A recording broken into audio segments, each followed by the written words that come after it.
지금 6개월 정도 시차가 있다라고 미리 네. 말씀해 주셨는데 좀 거꾸로 우리가 뒤집어서 생각해 보면 그러면 오히려 우리가 앞으로 있을 좀 위기 상황을 미리 대비해서 좀 투자하는 데 도움이 될 수 있지 않을까라는 그런 생각도 드는데요. 네네. 자, 저희 내년도 좀 투자 전망 좀 밝을까요? 좀 해가 비칠까요? 올해보다는 밝을 것 같습니다. 올해보다는. 네네.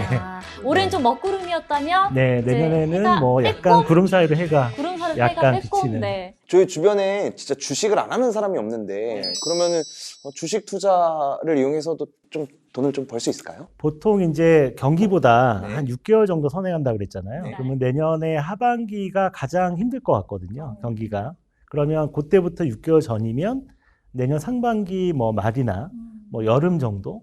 예, 그 정도면 좀 주식시장도 저점을 찍을 것 같아요. 예, 거기까지는 좀 조심하지만 그때부터는 좀 투자해도 되지 않을까 생각하고 있습니다. 아, 그러면 대표님 내년 상반기 정도부터는 조금씩 네네. 사두면 좋겠네요. 네네, 괜찮습니다. 우리 깔짝남님 지금 입꼬리가 주체를 못 하시는 것 같은데 사실 딱히 뭐 투자할 돈도 없긴 하지만 그래도 사람 기분이 그쵸? 살 수 있다는 네. 말을 들으니까 기분이 맞아요. 좋아지네요. 네. 오랜만에 긍정적인 말씀. 네, 네. 오랜만에 네. 그러니까 항상 이때까지는 사지 말라 이런 그쵸. 얘기를 하셨는데 그쵸. 사도 될 것 같다라고 이제 좀 긍정적인 말씀을 오랜만에 하시니까 네. 저희가 좀 기분이 좋아서 좀 이렇게 신난 게 아닌가 싶습니다.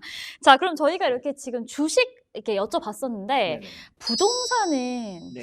내년에도 좀 힘들겠죠? 부동산은 좀 주식과 달리 네. 좀 내년에 굉장히 힘들 것 같고요. 예, 올해도 힘들었지만 올해 한 고점 대비 한 20% 정도 빠졌거든요. 근데 20%밖에 안 되는데 지금 곡소리가 여기저기 예. 나오잖아요. 실제 거래 가격 기준으로 네네. 예, 20% 빠졌는데 내년에는 뭐 추가로 한 20% 이상 더 빠지지 않을까 생각이 들고, 예, 부동산 투자는 내년보다는 네. 2025년 정도나 2026년 정도에 아마 저점에 도달하지 않을까. 네. 주식보다는 좀 길어요. 보통 부동산. 맞아요. 부동산 시장 자체가 좀 길더라고요. 네네네. 네. 그리고 앞으로 물량도 많이 나올 예정이라서 네.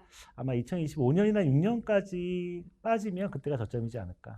그때부터 내 집 마련해도 네. 예, 되지 않을까 싶습니다. 뭐 사실 내 집 마련할 돈도 없긴 한데요. 네. 역시나 부동산은 내년에도 좀 빛을 네네. 보기는 어려울 것 같습니다. 여러분들 내 집 마련의 꿈이 있으신 분들은 2025년이나 6년 정도, 그러니까 향후 한 3, 4년 정도는 생각해 보시면 좋을 것 같습니다. 저도 언젠가는 기다리다 보면은 존버하다 보면 네. 거품 없이 집을 살 수 있는 시기가 오지 않을까라는 그런 생각이 드는데요. 그런데 제가 또 하나 네. 살짝 더 여쭤보자면 제가 이 경제 월간지 보면서 요즘 부동산 공부를 좀 하고 있는데 네. 사실 이 아파트 이런 시장이 너무 안 좋다 보니까 네네. 요즘 뭐 꼬마 빌딩이나 이런 작은 꼬마 중소형 빌딩에 네네. 좀 투자를 하는 게 좋다라는 그런 의견이 있던데 이 빌딩은 어떤가요? 확실히 부동산에 관심이 굉장히 아, 많으시니까 약간 미래의 꿈이 약간 복부인이어서 느낌 있어요. 네. 느낌 있어요. 네. 강남 복부인이 꿈이어서요. 네. 보통 이제 부동산 그러면 이제 주거용 부동산이 있고 상업용 부동산이 있잖아요. 그래서 우리가 아파트 말고 이제 꼬마 빌딩 같은 건 상업용 부동산인데 네. 상가도 마찬가지죠. 그런 쪽은 사실 금리에 굉장히 민감해요. 예, 그쪽에 투자할 때는 항상 금리에 민감한데 왜냐하면 이제 임대료를 받아서 네. 빌린 돈에 대한 이자를 내거든요. 그렇죠. 예, 상가나 꼬마 빌딩을 사면 빚을 많이 땡겨 쓰거든요. 쓰는데 거기서 나오는 임대료 가지고 네. 이자를 내요. 예, 그런 방 방식으로 투자를 하는데 네. 지금 뭐 이자율이 뭐 5%, 6%, 심하면 7%까지 가고 있잖아요. 네. 근데 임대 수익률이 지금 2%가 안 되거든요. 그러면 이렇게 갭이 벌어지면 이제 꼬마 빌딩을 투자한 사람들은 네. 그 갭만큼 계속 손실을 보게 되는 그러게요. 거죠. 그래서 메꾸기가 어렵겠네요. 요즘에 네. 좀 최근에는 뭐 꼬마 빌딩 가지고 있는 사람들이 파산을 해서 빌딩 푸어라는 말이 나오기 시작했어요. 빌딩 업계에서. 푸어. 네, 와. 빌딩 푸어. 빌딩을 갖고는 있는데 이거를 네, 이제 갚을 능력이 그렇죠. 네. 굉장히 위험하죠 지금 아. 같은 때는.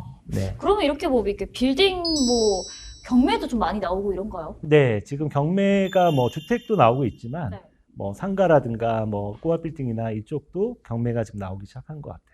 그러면 제가 이 미래의 복부인이 꿈인 사람으로서 이렇게 내년에 가격이 계속 하락하고 경매도 좀 많이 나오면 그거에 투자를 하는 게 좋을까요?